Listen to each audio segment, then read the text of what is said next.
Hallelujah. Magandang umaga po, magandang hapon at magandang gabi sa aking mga kapatiran dyan sa Door of Faith Lamesa.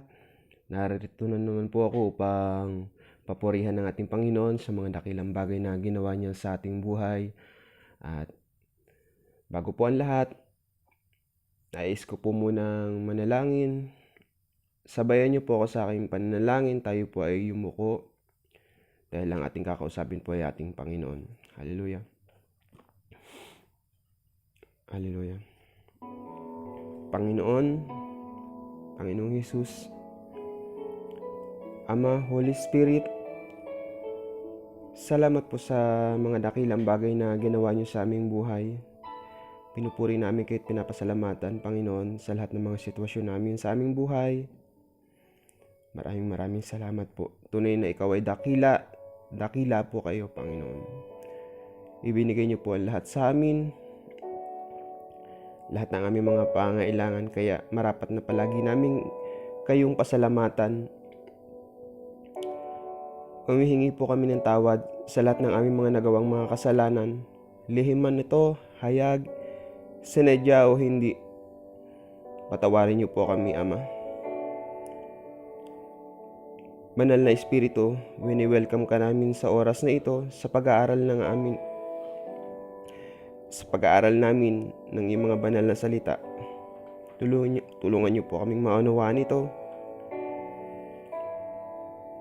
Balutan niyo po kami ng iyong banal na dugo, Panginoong Hesus, upang walang magawa ang kaaway sa aming buhay, lalong-lalo na higit sa oras na ito sa pag-aaral namin.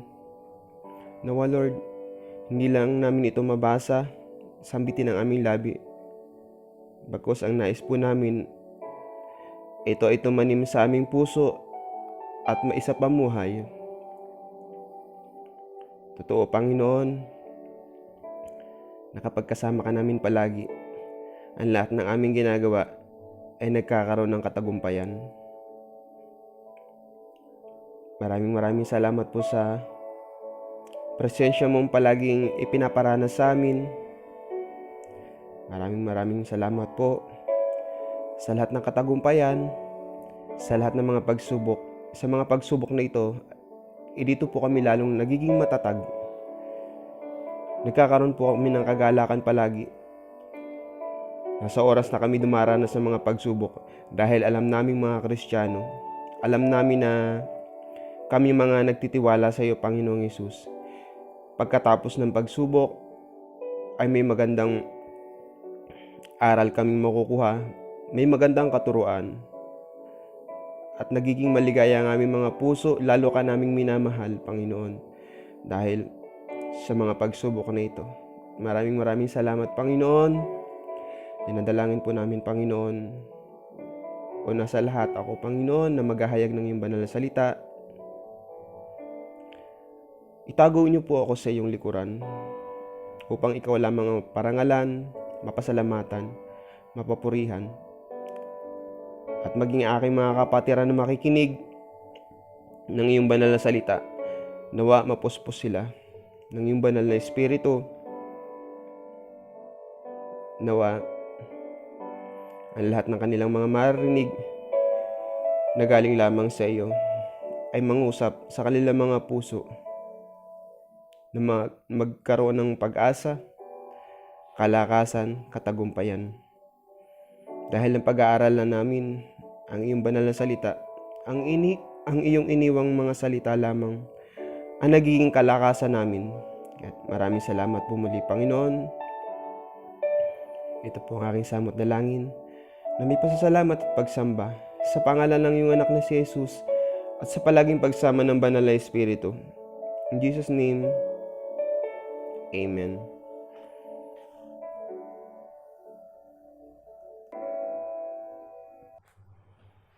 At nais ko pong awitan ng ating Panginoon. Hallelujah. Awitin po natin yung Kami Katagpuin. Dahil napakasarap katagpuin ng ating Panginoon, ang kanyang presensya, lalong higit sa pag-aaral ng kanyang banal na salita. Hallelujah.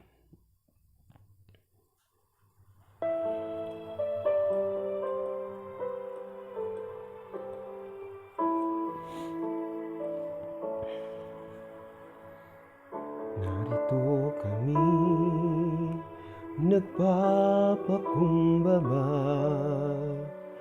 sumasamba sa iisang Diyos. Hinahanap namin karikda ng iyong mukha, sumasamo sa iyong pagkilos, at sa himig na hain tanging dalangin kami katagpuin.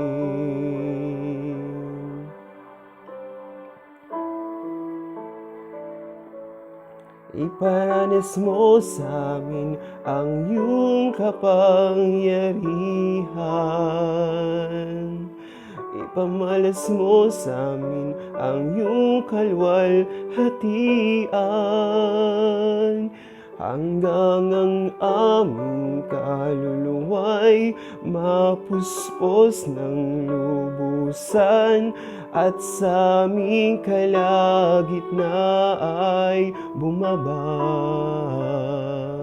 ang kalangitan.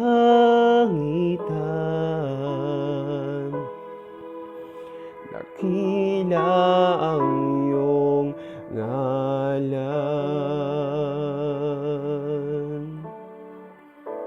Hallelujah. Thank you, Lord. Narito kami nagpapakumbaba, sumasamba sa iisang Diyos.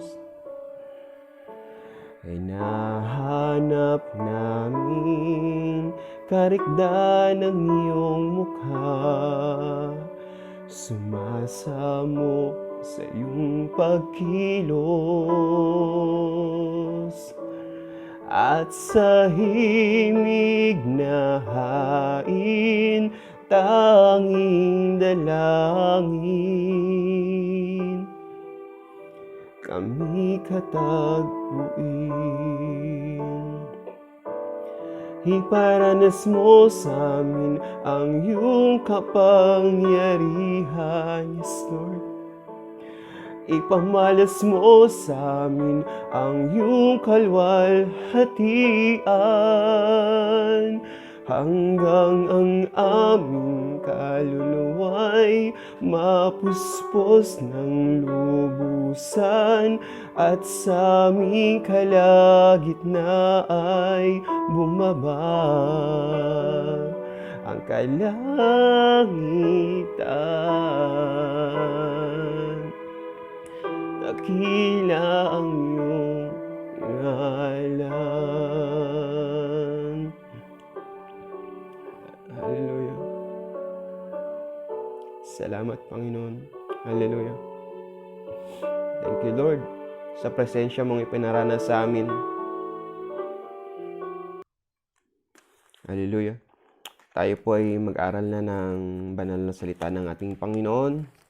Hallelujah.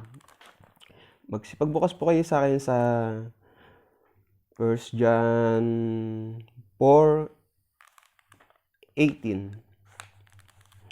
At sabi po dito, walang kasamang takot ang pag-ibig, at pinawi ng ganap na pag-ibig ang anumang pagkatakot. Hindi pa ganap ang pag-ibig ng sino man nang natatakot, sapagkat ang takot ay kaugnay ng parusa. Amen. Napakabuti po ng ating Panginoon dahil napakaganda ng kanyang mensahe about sa pagkatakot. Kaya ang mga totoong Kristiyano ay hindi na po nakakaranas ng takot. Amen. Dahil ang sabi nga po, ulitin ko po, sa 1 John 4:18, walang kasamang takot ang pag-ibig, at pinapawi ng ganap na pag-ibig ang anumang pagkatakot. Amen. Hindi pa ganap ang pag-ibig ng sinumang natatakot, sapagkat ang takot ay kaugnay ng parusa. Amen. Nakakatuwa po ang Panginoon at kung Babasahin niyo po paulit-ulit, talagang maramdaman niyo na ang gustong sabihin ng ating Panginoon dahil kapag tayo pala ay natatakot, hindi pa ganap yung pag-ibig natin sa Kanya. Nawawalan tayo ng tiwala sa ating Panginoon kaya hindi po natutuwa ang ating Panginoon kapag ang isang mananampalataya, ang isang tao na nanalangin ngunit natakot muli, hindi po nalulugod ang ating Panginoon sa mga karakter natin na gano'n na o nga na puspos tayo ng banal na espiritu. Tapos pagkatapos nun, pagkalabas natin sa simbahan, pagkatapos ng Bible study, ayun na naman, iba na naman ang ating iniisip na natatakot na naman tayo na baka hindi natin mabayaran ng ating mga bills, ang ating mga pagkain, hindi natin mabili. Lalong-lalo na nga ngayon sa sitwasyon natin ngayon, na dumaranas ng yung coronavirus, hanggang ngayon ay tinatakot pa rin ang mga mamamayan, lalong higit ang mga Pilipino. Kaya kung unawain po natin ang bersikulong ito na 1 John 4:18, sinabi po ng ating Panginoon na walang kasamang takot ang pag-ibig. Ibig sabihin po pala, kapag inibig natin ang ating Panginoon, mawawala na yung kung tayo totoong umiibig sa ating Panginoon, mawawala ng takot. Walang dapat ipangamba. Katulad nga po nung naranasan ko dati sa Pilipinas na may angkas po ako noon na dahan-dahanin mo naman at ba natatakot siya na natatakot na tumaob, natatakot na pero mga Christian na baka daw may maiwan. Ang sabi ko, kapag tayo nasa Lord na wala na tayong dapat ikatakot pa dahil hindi tayo pababayaan, ano man mangyari sa atin ay sa Diyos na tayo. Kaya mga kapatid, sinasabi po ng ating Panginoon sa oras na ito na walang kasamang takot ang pag-ibig at pinapawi ng ganap na pag-ibig ang anumang pagkatakot. Kapag po pala tayo in love sa Lord, nawawala ng lahat ng ating pangamba, lahat ng ating mga alalahanin. Na yan dapat ang maging karakter ng isang totoong Kristiyano na wala nang dapat ikakatakot, anumang sitwasyon natin sa ating buhay. Dahil ang sabi ng Lord na hindi pa ganap ang pag-ibig mo kung ikaw ay talagang natatakot. Hindi pa ganap ang pag-ibig mo sa akin. Hindi totoo ang pag-ibig mo sa akin dahil nag-aalala ka na kababasa mo lang ng Biblia tapos natatakot ka na naman. Huwag kang matakot dahil ang sabi ng Lord na kaya nga iniwan ng ating Panginoon ang Biblia, ang kanyang mga banal na salita upang maging kalakasan, hindi upang maging katatakutan. Totoong tayo mga Kristiyano ay mabangong mabango sa amoy ng mga kaaway sa mundong ito dahil ang naghahari sa mundong ito ay ang kasalanan. Kaya marahil, siguro, makasalanan tayo dahil natatakot. Dahil ang isang taong may kasalanan, kahit na sabihin niyang walang kasalanan, pero ang puso niya, ang isip niya, ang kanyang katawan ay hindi mapakali dahil natatakot siya. Meron nga siyang kasalanan. Kaya ang kasalanan natin ay nilinis na ng ating Panginoon. Kaya kapag tayo yung nagbabasa ng Biblia, kayang-kaya nating labanan yung mga kasalanan na yan, mga pagkakamali natin.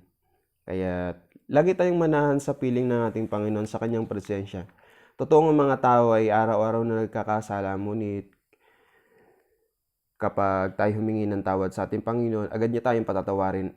Alalahanin po natin yung Marcos 11:25 na kapag tayo mananalangin, patawarin muna natin mga nagkasala sa atin upang mga kasalanan din natin ay patawarin at ang lahat ng mga ipapanalangin natin ay marinig ng ating Amang nasa langit. Kaya kung hindi naman natin patatawarin ang mga nagkasala sa atin, hindi rin tayo kayang patawarin natin Panginoon dahil ang kapwa-tao mo hindi mo kayang patawarin na kahit sinasabi mo, pinatawad ko na siya, ngunit ayoko naman siyang makita, nagsisinungaling ka. Kaya dahil doon sa karakter na ganun, may mga takot, may mga kasalanan. Kaya yung kasalanan na yan ang nagiging hadlang upang makadulog tayo ng ayos sa ating Panginoon. Dahil ang makasalanan lang naman talaga ay si Satan. Kaya wag na natin angkinin pa ang karakter ni Satan. Kaya tayong mga alagad ng Diyos, walang dapat ikatakot. At ang sabi nga rin po dun sa Isaiah 41 verse 13, Isaiah 41 verse 13, ako si Yahweh na iyong Diyos, ang magpapalakas sa inyo. Ako ang nagsasabi, huwag kayong matakot at tutulungan ko kayo. Amen. Totoong napakabuti na ating Panginoon dahil ang nagpapakilala na dito ay si Yahweh. Ako si Yahweh na iyong Diyos, ang magpapalakas sa inyo. Ako ang nagsasabi, huwag kayong matakot at tutulungan ko kayo. Wow, napakasarap. At dahil kapag ang tao nagsabi na tutulungan kita, huwag kang mag-alala, susolve ng problema mo, tuwan-tuwa tayo. Ngunit ang taong yung kinabukasan pag natulog yun, marahil makalimutan niya ang kanyang pinangako at unahin yung ibang mas mahalaga sa kanya kaysa sa iyo. Ngunit ang ating Panginoon, kapag pinanghawakan natin ang kanyang pangako na sabi niya, ako si Yahweh ng iyong Diyos ang magpapalakas sa inyo. Sa oras na tayo nanghihina, totoo naman na hindi tayo mapakali, natatakot tayo. Ngunit kapag nabasa niyo ang versikulong ito na sinabi niya, ako si Yahweh, powerful yon. Ako si Yahweh, talagang Diyos na ang nagsasabi, ang nagpapakilala. Ako si Yahweh, ang iyong Diyos, ang magpapalakas sa inyo. So, sa mga nanghihina, huwag tayong dapat na panghinaan dahil ang ating Panginoon ay palaging nariyan. Lagi niya tayong sasamahan at nang sabi pa niya, kasunod ng talatang ito na ako ang nagsasabi, sinabi ng ating Panginoon, ako ang nagsasabi, huwag kayong matakot at tutulungan ko kayo. Huwag kayong matatakot sa anumang mga pagsubok na dinaranas natin sa ating buhay dito. Sabi ko nga po na mabango tayo tayong mga Kristiyano, mga totoong Kristiyano, ay mabango sa pang-amoy ni Satan. Gustong-gusto niya tayong pabagsakin sa lahat ng mga pagsubok, sa lahat ng mga dalahin natin sa ating buhay. Ngunit kapag naalala natin ang mga bersikulo ng ating Panginoon, ang mga pangako ng ating Panginoon, tayo ay lalakas dahil totoong powerful ang Biblia. Kapag tayo nanghihina, lalo tayong pinababagsak ng kaaway ang ating puso't isip, lalong idinadown ng kaaway. Ngunit unahin na natin ang kaaway na anak ako ng Diyos, tinanggap ko ang aking Panginoong Hesus na siyang aking tagapagligtas at ang lahat ng bagay ay kanyang ipuprovide ayon sa aking pangangailangan. Kaya magtiwala tayo sa ating Panginoon. Huwag na natin intindihan ng bukas, ang intindihin natin ng ngayon. At dahil sabi nga po sa Biblia, hayaan na natin ang problema at ang bukas ay hayaan na natin. Ang intindihin natin ay ang ngayon. Dahil ang ating Panginoon, sa pagising pa lamang natin, alam na ng ating Panginoon ang ating mga pangangailangan. Kaya nasasaktan natin, Panginoon, pagising pa lamang natin ay cellphone na ang tinitingnan at hindi ang Biblia. At nasasaktan po ang ating Panginoon dahil ang gusto ng ating Panginoon, magpasalamat ka muna na kung paano ka nanalangin kagabi sa paghingi mo sa akin, sa mga dinulog mo sa iyong mga pagsubok, sa mga problema mo. Pagising mo, alalahanin mo ulit ako dahil pagising mo ay tinugon ko na ang iyong mga dalahin ang iyong mga pagsubok. Kaya nakakatuwa ang ating Panginoon dahil walang kakontentuhan, walang kaligayahan sa mundong ito kahit mayaman ka pa kung wala kang Word of God sa puso mo. Kaya mga kapatid, in-encourage ko po kayo na sa gabi ay manalangin, magbasa ng Biblia at sa pagising ay magbasa pa rin ng Biblia araw at gabi. Sabi nga po, sa bawat hininga natin ay purihin natin na ang ating Panginoon dahil wala tayong ibang dapat sabihin sa ating Panginoon kundi salamat at pinili niya tayo. At napakabuti nga nating Panginoon, napakaraming tao dito sa buong mundo, ngunit tayo ay tinawag at nagkaroon tayo ng kasabikan, kauhawan sa kanyang mga salita dahil marami mga tao na share natin ng Word of God, pagtatawanan lang tayo. Ngunit ang ating espiritu ay nagkaroon ng kauhawan sa mga salita ng ating Panginoon. Yan ay pinagmamalaki ko dahil yan ay naranasan ko na nagkaroon ako ng kauhawan sa mga salita ng ating Panginoon. Kahit na ako ay naging pilosopo nung nakaraan, bago ako tumanggap, dahil kaya po pala gano'n, dahil gusto ko po talagang malaman kung totoo ba ang Biblia, at nasubukan ko po ito at sinubok po ako ng Lord, na napatunayan naman ng Lord na totoong mahal ko siya. Kaya ibinigay niya lahat ng aming mga pangangailangan at nawala lahat ng aking takot nung dinulog ng ating Panginoon ang aking mga dalangin.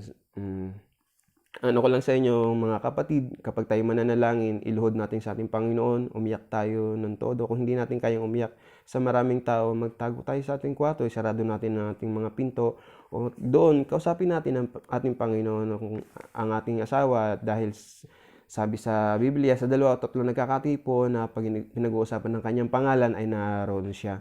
Kaya mas mainam po na may kasama tayo sa pananalangin. Kaya mas the best, mas powerful. Dahil kabilin-bilinan po yan ng ating Panginoon at nakasulat sa Biblia na kapag tayo mananalangin, sa 2 o 3 nagkakatipon ay naroon siya sa ating kalagitnaan.